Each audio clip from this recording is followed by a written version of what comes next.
Hi, I'm Jay, and today I'm going to answer some of the most common questions we get about Electro-Air air cleaners. So, one of the big ones is, how do I know my air cleaner is working? Well, this particular model, there's a little red light down here. It says operating, and the newer version of this has a little green light, but this one's red. So the light's lit, probably working. There's another test. And this one's real simple. We're going to take this ductwork. This is the return air ductwork. So the air is being sucked in to this return air ductwork and going into the air cleaner and getting cleaned. So inside this ductwork, hopefully there's a little bit of dust, and we're going to knock on this and hopefully knock some of the pieces loose. The little dirt, the particles that are inside here, we'll knock some of those loose. If all goes well, the air cleaner will make some snapping noises as those large particles short out the cells. So let's give this a try.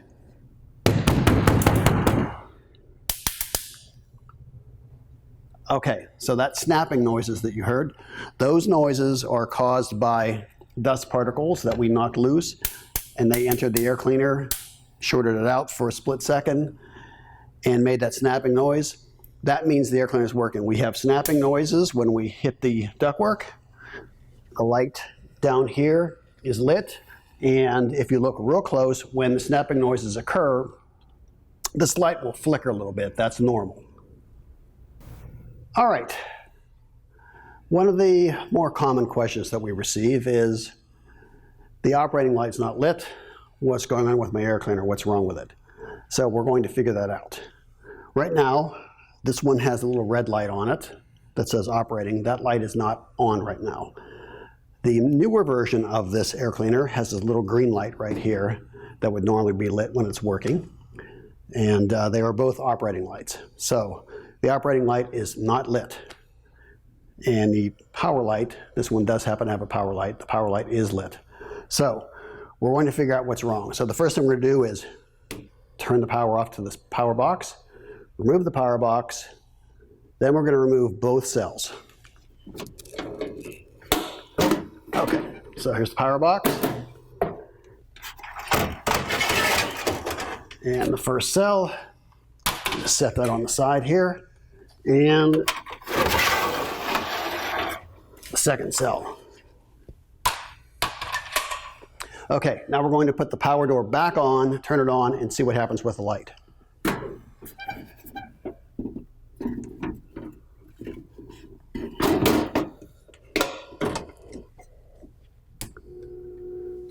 Okay, so the power light is lit, and now the operating light, which happens to be red on this model, that light is lit. So the only thing we've done is taken the cells out. So the next thing we're going to do is figure out which of the cells is the problem, because there's nothing wrong with this power supply. The light's lit, it's doing what it's supposed to be doing. So one at a time, we're going to install the cells, and we're going to test them. So we turn off the power, remove the door, and we're going to put one cell in.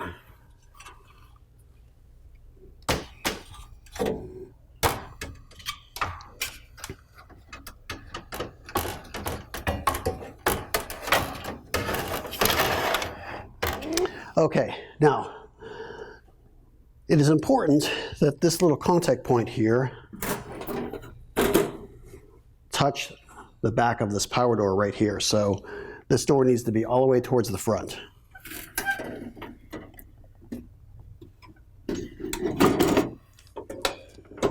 Okay, here we go. All right, the light is not lit. So there appears to be a problem with this particular cell. So we're going to put this cell on the side, and we're going to test the other one.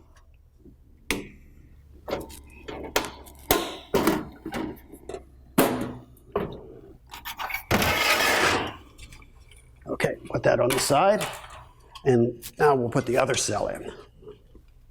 Same thing, it has to go all the way towards the front.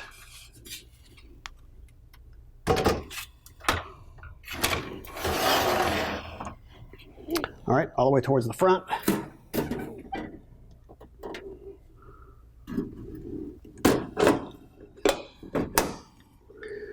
And let's turn it on. Okay. Now, with this second cell installed in there, you can see the operating light is lit. So with one cell in, it works. With the other cell in, it doesn't. So that one cell that it doesn't work with it in there, that's the cell that has the problem with it. So we're going to take that one cell and we're going to look really closely at it. Okay, now that we've determined that the problem is with this one cell, we're going to look very closely at it to determine what the problem is. So the things we're going to look at are the ionizing wires here. We're going to make sure that there's an ionizing wire between each of these slots here, okay? That the wires are intact. Sometimes one of these wires breaks and it's flopping around in the wind and causing it to short out. So they're all intact. That all looks good. We're going to look at the plates themselves real closely. Let's look at the back side here. Okay, this is the back side. It's important that the plates are nice and parallel to each other. If you look down and you see one of the corners is bent in slightly or out slightly, for instance, because that's a common thing that happens when you put these in a dishwasher, is you'll end up with a corner that's bent. If you have a bent corner, oftentimes you can fix that by very carefully grabbing it with a pair of needle nose pliers and straightening the corner out, okay? Now this one, everything looks good. I don't see any bend marks here. Another thing you could try is shaking it, okay, to see if any of these little plates shift, because sometimes one of the plates breaks loose and it just wobbles around in there. So we're going to shake it a little bit. Okay, now the only sound we heard was from the handles here. So all the plates appear to be in good shape. All right, let's go back to this side and look real careful at it. Okay, now I found the culprit.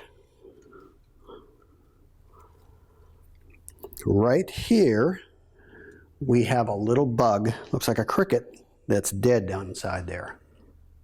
So what we're going to do is just take this little screwdriver and just flick him out of there. Now that we've flicked him out of there, we're going to look carefully at the cell for any other obstructions, because sometimes there's 2 or 3 things wrong. So we're going to look real close in there. Everything looks good. All right, I don't see any other problems. So since we have him out of there, that seems to be the only problem. We're going to put this cell back in and we're going to test the air cleaner with just this cell in position to make sure that this cell is now functional.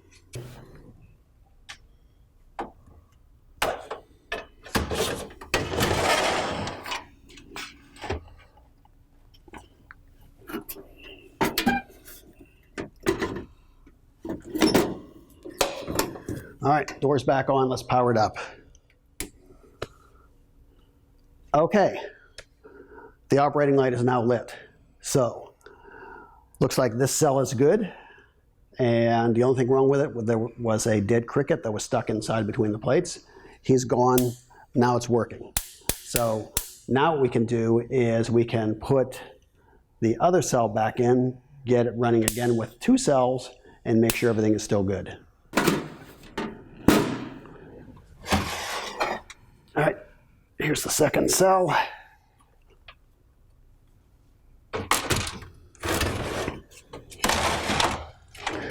Okay, one of the things that I didn't talk about earlier is the arrow.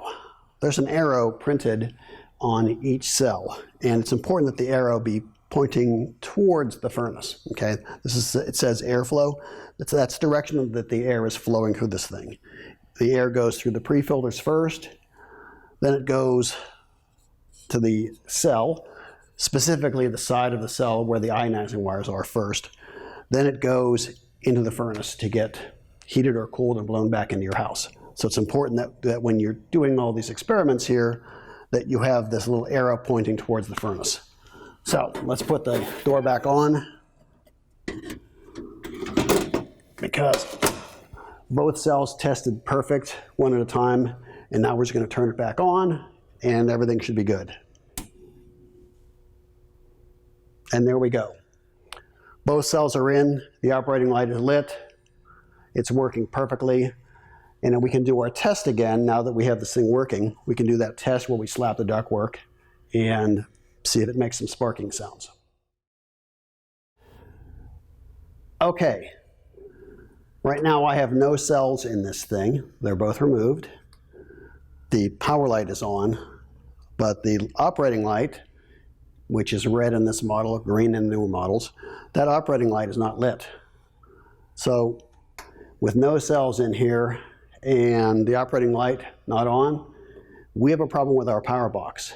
At this point, what you need to do is purchase a diagnostic service from us and take this power door off.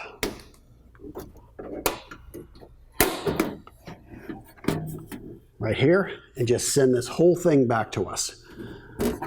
We will bench test this, and then we'll contact you once we figure out what's wrong with it, and we'll let you know what the costs will be for the parts to repair this power box.